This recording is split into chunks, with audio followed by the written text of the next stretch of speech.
The Lord be with you. A reading from the Holy Gospel according to John.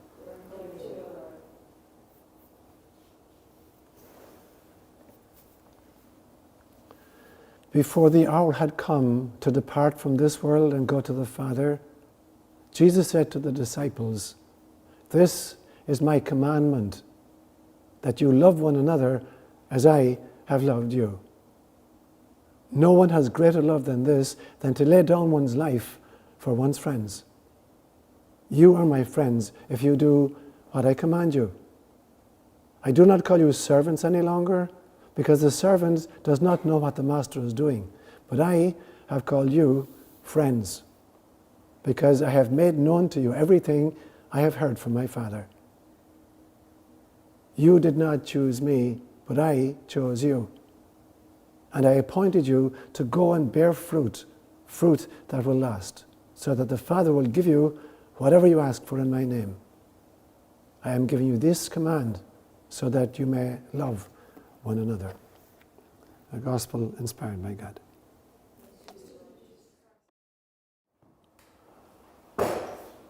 This is my commandment, that you love one another. It's a very strange statement.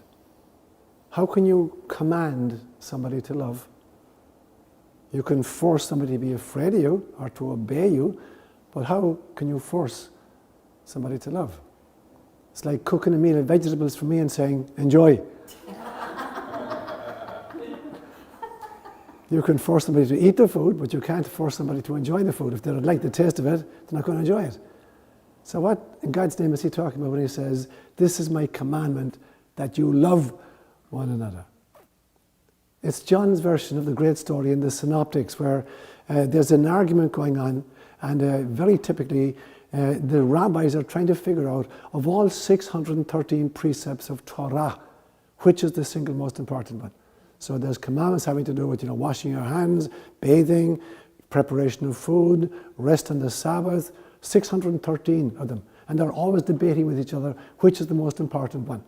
And so at some stage, one of the scribes comes to Jesus and says, "What about you? What do you think? What do you think is the most important commandment?" And in the Synoptics, Christ gives a different, slightly longer version. He says, the first and most important commandment is, "Shema Yisrael, Adonai Eloheinu, Adonai Echad." "Hear, O Israel, the Lord your God is one, and you shall love the Lord your God with your whole heart, with your whole soul, and with your whole mind." And the second one is this. As a bonus, I'll give you what number 2 is. "You shall love your neighbor as you love yourself." And it's interesting, the scribe said to Jesus, "You're absolutely right, teacher, because there's nothing more important than loving God with your whole heart and your whole soul and your whole mind, and loving your neighbor as yourself. You've absolutely answered rightly." He says, these are much more important than sacrifice or burnt offerings. And Christ looked at the guy and he says, "You're not far from the kingdom of heaven." So this is the one instance where Christ has an interaction with one of the scribes, and it ends really, really well, with Christ praising the guy. Typically they're battling each other, but this guy got it right on the money. And Christ says to him, "You know what? You're not far from the kingdom of heaven." So this is John's version of it today. And so it's a commandment, only kind of in parenthesis. You can't command somebody to love. But Christ is saying, the truth is, there is no way that you can legislate people into the kingdom of God. None of the 613 precepts about washing your hands, are going to Mass on Sunday, are not eating sausages on Friday. None of these things are going to get you to heaven. What gets you to heaven is being totally in alignment with love. So he's saying, he's steering them away from the notion of holiness by legislation into holiness by alignment with the ultimate principle. And the ultimate principle is God's love for the planet. So it reminds me, it's a little bit like, it's the interface between the Buddha and Jesus. According to the Buddha, the single most important virtue is being awake. And so the name he actually gives himself is a nickname. His name is not Buddha, his name is Gautama Siddhartha. But after he had become enlightened, and they sent delegates to him to ask him, "Why are you preaching? You're not a Brahmin, you're a Kshatriya. You belong to the warrior caste and the governor class. You have no business, preaching about religion." And they ask him, "What are we going to tell the people who sent us? Are you some kind of a sage?" And the Buddha says, "No, I'm not a sage. Are you an angelic being? No, I'm not an angel. Are you a wise philosopher? No, I'm not a wise philosopher. So what do you say about yourself? And he says, I am Buddha. I am awake. So in some senses, the Buddha is claiming that being awake is the most important virtue, and Christ is saying love is the most important virtue. So here's the deal. Imagine a treasure chest filled with gold pieces. But in order to have access to it, you need the key. You can't get at the gold pieces unless you have a key to open the treasure chest. The key is awakening. So the Buddha is absolutely right. You can't access the treasure chest unless you have the key of awakening. What looks like love, if you're not awake, is mere mawkish sentimentality. So the key that opens the treasure chest is awakening, being awake. But the contents of the treasure chest are gold in different forms. So every single virtue is just gold, is just love in some kind of a disguise. You take any virtue. Compassion is love in a particular kind of circumstance. Resilience is love in a different kind of circumstance. Patience is love in a different kind of circumstance. A sense of humor is love in a different kind of circumstance. So ultimately, all of the pieces of gold in the treasure chest are just love in disguise. And so this is what Christ is saying this morning. So it's a commandment only in the sense that if you're really in alignment, you have no other choice except to do it. It's the difference between free will and freedom. Free will is the ability to do as I please. Freedom is the ability to do as pleases God. And so the only truly free person is the person who instinctively does the loving, compassionate thing.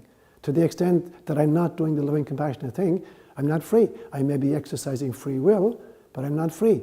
I'm held by some kind of an addiction. So every time I'm out of alignment with love, I'm addicted to something.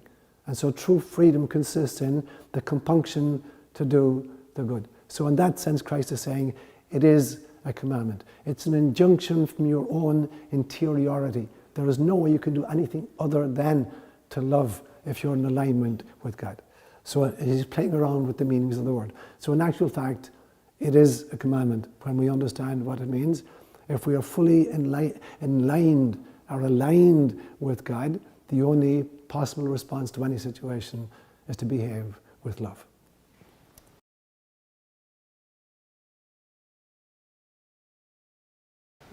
So there's another kind of a spectrum to measure it. You know, how do you know how awake you might be? Or what does love consist of? So it's a spectrum between service to self and service to others. So all of us are going to land somewhere on that spectrum, and we may vary from day to day or from situation to situation. Mostly we tend to have a center of gravity that's going to typically land us in some part of that spectrum. But we all exist someplace in that spectrum.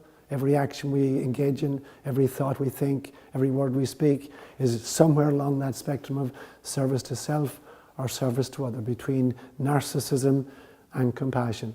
And so being awake is realizing where am I landing on this spectrum by what I'm thinking now, or what I'm saying now, or what I'm doing now. So it takes a lot of being awake.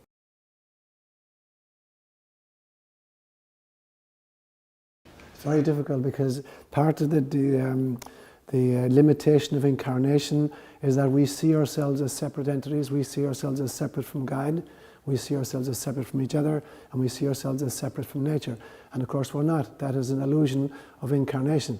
An example I've used a few times is, imagine you're walking in an orchard and you spot a lovely, very nice apple, and you walk across and you reach up and you pluck the apple and you bite into it. Now imagine a discussion between your body parts. And the eye says, I want a piece of that apple, I'm the one who saw it. And the tooth says, no, I'm the person grinding down it. And the leg says, well, I'm the one who brought us across there. And the hand says, but I'm the one who plucked it. And so each part is attempting to own the apple. But the truth is, they're all participating. So the eye did see it, and the legs brought me across there, and the hand reached up and plucked it, and the teeth bit into it, and the saliva is going to masticate it, and the stomach is going to churn on it. But once the energy is released through metabolism, every part of the body benefits from it. The big toe that wasn't involved in it, or the kidney that wasn't part of it, is also benefiting. All of the energy goes to all mitochondria. Every single cell in the body benefits. Because there are other activities in which the hand is not involved and the kidney is involved. And so if it's going to be a quid pro quo, the body is going to be very sick very, very quickly. So it's the realization that my neighbor, in fact, is just another organ in the body of Christ or the body of God. But we have this illusion through incarnation that we're separated from each other. We're separate from God, we're separate from each other, and we're separate from nature. The world cannot feed itself unless the world realizes it's a unity. And so in some senses, all forms of greed are an autoimmune disease, where one part of the body is attempting to kind of own the energy in the entire system and refuse to give it to other parts.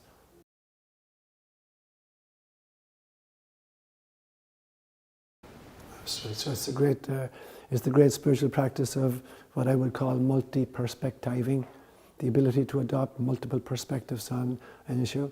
And it's interesting that the near-death literature talks about this quite a bit, that part of the near-death experience is the life review, where all of the significant events of your life flash before you, but not only can you see them, you can appreciate what everybody involved in each incident, was thinking and feeling from it. And it's not just, I'm imagining what it would be like to be in, Jane's shoes when I said this to her, but I actually become Jane, and I can, perceive the incident from Jane's perspective. Because the truth is that every experience that everybody is having is simply an experience that God is having as you, since God is playing all the parts anywhere. So every possible perspective is a divine perspective. It's a perspective that some articulation of the divine is having. And so they're like just body parts. So if I'm walking and I stub my toe and I start cursing myself, so why would I curse myself that I stubbed my toe? Which part of me is responsible for the fact that my toe got stubbed? So is my toe going to blame my eye for not looking out? So it's the same organism. So every experience that anything is having, not just human beings, but every life form, every banana slug, is God having that experience. And so to adopt that perspective is just to see through a different lens from the same source.